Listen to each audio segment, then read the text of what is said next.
Esse podcast faz parte da FIO. Siga @FIO Podcasts e conheça a rede ativista de vozes.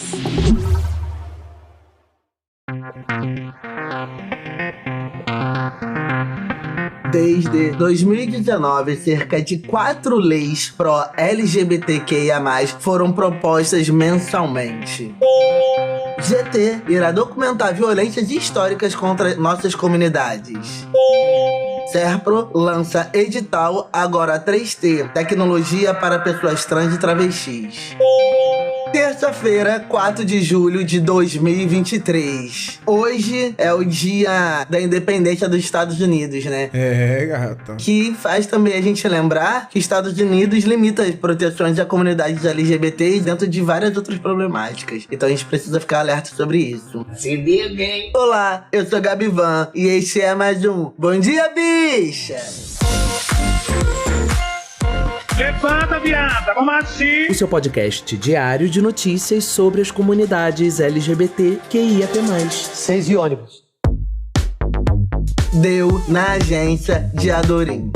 Parlamentares propuseram cerca de 4 leis pró-LGBTQIAP+, por mês, desde 2019. Publicado em 27 de junho de 2023 por Lívia Batista e Paulo Malvese. A ascensão do bolsonarismo nos 4 últimos anos resultou em um aumento significativo de ataques à população LGBTQIA+, impulsionados, sobretudo, por parlamentares apoiadores do ex-presidente Jair Bolsonaro. De janeiro de 2019 a junho de 2022, por exemplo, deputados estaduais de todo o Brasil apresentaram aproximadamente 120 projetos de lei que afetam negativamente esse grupo. No entanto, mesmo diante desse cenário hostil, um movimento progressista tem resistido e manifestado nos plenários do Brasil. Em uma espécie de contra-ataque aos colegas conservadores, desde 2019, deputados estaduais apresentaram 209 projetos de lei em defesa de direitos da população LGBTQIA+, quase um por semana ou quase 4 por mês. O número é de um levantamento inédito realizado pela Adorim, com base em dados de assembleias legislativas dos 26 estados e do Distrito Federal. A pesquisa registrou dados de 1º de janeiro de 2019 a 5 de junho de 2023. Dessas 209 leis pró-LGBTQIAP+, apresentadas, 25 já foram aprovadas. A primeira delas, de autoria do deputado distrital Fábio Félix, do PSOL Distrito Federal, instituiu conteúdos dirigidos à população LGBT na programação do Dia de Prevenção ao Suicídio do Distrito Federal. A lei foi sancionada em 8 de agosto de 2019 pelo governador Ibanez Rocha, MDB. O projeto aprovado mais recentemente foi no Acre, proposto em julho de 2022 e aprovado no mês seguinte, de autoria de Neném Almeida. À época, Podemos, hoje sem partido. Ele proíbe que cargos de livre nomeação e exonerações sejam ocupados por pessoas que tenham sido condenadas pelo crime de raça, homofobia ou violência doméstica e familiar contra a mulher. Para o antropólogo Lucas Bulgarelli, o perfil de leis aprovadas na legislatura anterior, de 2019 a 2022, reflete uma estratégia parlamentar de evitar confronto com conservadores ao abordar temas relacionados à população LGBTQIAP+. Ele é pesquisador, diretor do Instituto Matizes, ONG que trabalha na pesquisa e educação sobre equidade, diversidade, inclusão e direitos humanos. Esses projetos de leis voltados a criações de datas, a criações de medidas simbólicas, são bem pragmáticos, no sentido de que algumas assembleias legislativas têm dificuldade em conseguir emplacar projetos que toquem em temas mais sensíveis à população LGBTQIAP+. Explica. Dos projetos de leis pró-LGBT, QIAP+, apresentados em cerca de 4 anos e meio, 44 foram arquivados. Entre eles, 6 tratavam de punições administrativas em casos de LGBTfobia e outros 6 de enfrentamento à violência. O alto número de arquivamento de projetos de lei nessas áreas, acredita Bulgarelli, mostra uma certa dificuldade que a gente ainda encontra em relação ao respeito à decisão do Supremo Tribunal que criminalizou o LGBTfobia em 2019. Nossa, realmente isso me bate. Essa semana eu tive um papo com uma galera do Instituto Matiz e assim, entendeu quanto esse trabalho que eles fazem, saca? Que é desenvolver o índice de monitoramento dos direitos LGBTQIA+, né? Como ferramenta para produção de informações visando mensurar os avanços dos retrocessos dos nossos direitos, sabe? Demais! É muito importante, né? A gente observar os dados estaduais e federais a partir de encontros, sabe? E assim, a gente usando nossas redes, né? E a gente consegue também estar se reunindo nos gabinetes, tanto federais, tanto estaduais, linkando, né, com os GTs LGBTs, que é AP+. É bem importante, que a gente ainda precisa falar sobre alguns assuntos que são chaves, né? Como insegurança e violência dessa população, né? Participação, como essa população ela pode participar, mesmo com todo esse retrocesso aí, né? Esse controle social que a gente também precisa ter e saber quem somos nós, aonde nós estamos, né? E de fato, políticas públicas e, para além disso, orçamento, né? Exatamente. Importante destacar que vale a leitura completa da matéria e traz ainda uma classificação dos temas principais das propostas de leis e a necessidade de articulação de pessoas parlamentares para buscar aprovações de leis mais contundentes, né? Deu na Agência Brasil. GT irá documentar violências históricas contra a população LGBTQIA+. Publicado em 2 de julho de 2023 por Mariana Tokarnia. O Brasil irá reunir esforços para documentar, registrar, investigar e esclarecer violências históricas praticadas contra a população LGBTQIA+.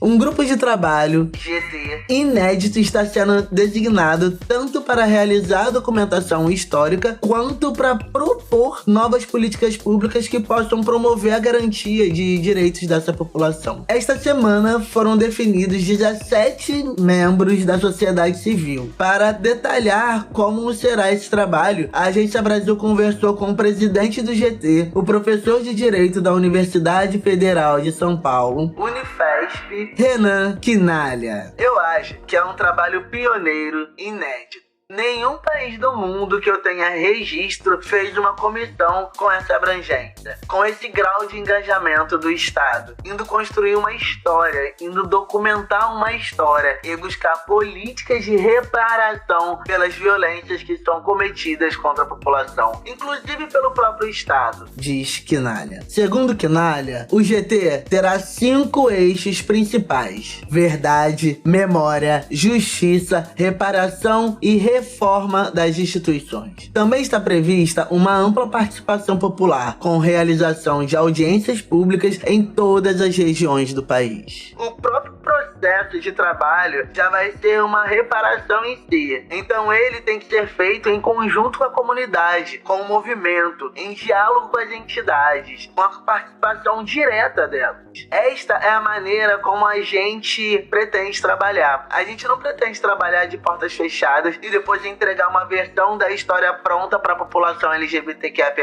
A gente quer escrever junto com a população. Ressalta. O principal foco do grupo, de acordo com o presidente, será identificar e tornar oficial as várias violências estruturais e institucionais às quais lésbicas, gays, bissexuais, travestis, transexuais, queer, intersex, assexuais e pessoas de outras designações foram submetidas ao longo da história do Brasil. A gente vai investigar não tanto os casos individuais, mas priorizar violências estruturais, violências institucionais, violências culturais praticadas contra a população. A gente entende que há na história brasileira, desde a colonização até hoje, certos padrões que materializam nossas instituições de Estado que apontam para uma LGBTfobia que está institucionalizada, diz Quinalha.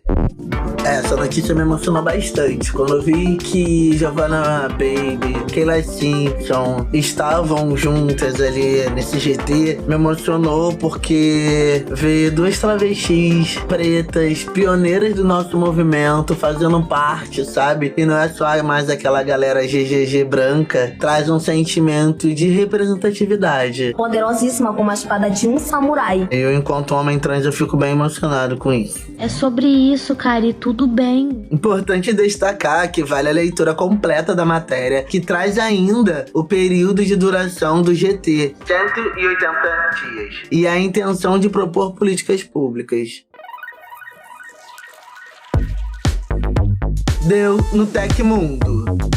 Serpro apoiará projetos inclusivos para pessoas trans e travestis.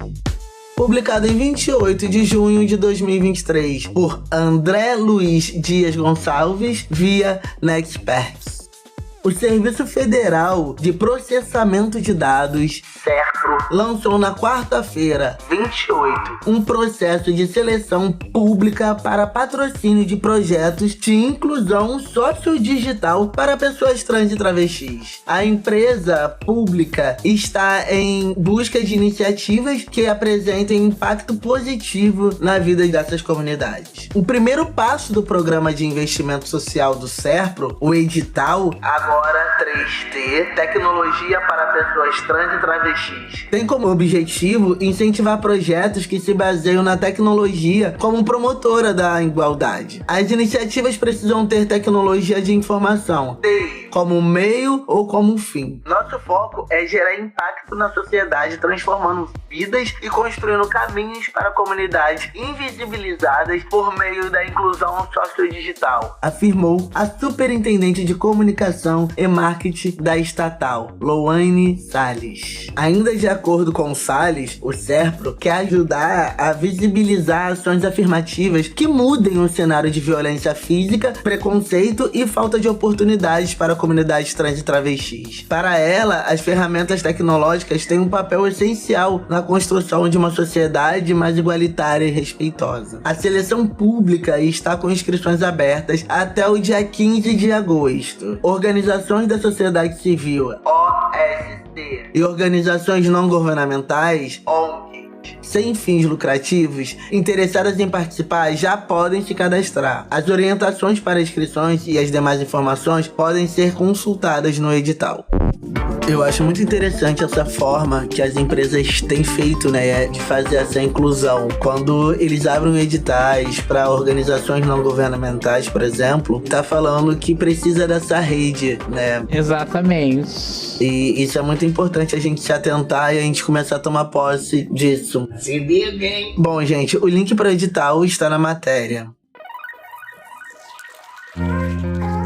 Chegamos ao final de mais um Bom Dia Bicha! E eu já tô aqui super, hiper animado, né? Porque esse final de semana eu vou estar em Brasília.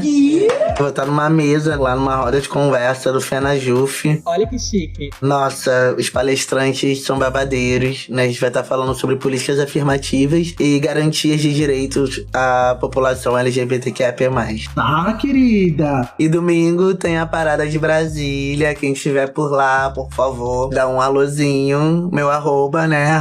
@gabi.van. Brota, vambora. O Bom Dia Bicha tem identidade visual, edição e produção de Rod Gomes. Idealização de GG. Pesquisa e roteiros de Zé Henrique Freitas, que também apresenta juntamente com Anderson da Silva, Bia Carmo, Gabi Van, GG, Isa Potter, Lua Mansano e Rod Gomes. O programa integra a Fio Podcast. Conheça os outros programas da Rede Ativista de Vozes. E não deixe de nos visitar e de nos seguir nas nossas redes sociais. Os links para as redes e para as matérias que você ouviu neste episódio estão na descrição. Lembre que o Bom Dia Bicha é diário e retorna amanhã, quarta-feira, a partir das 6 da manhã, com a apresentação de Isa Potter. A direita surta!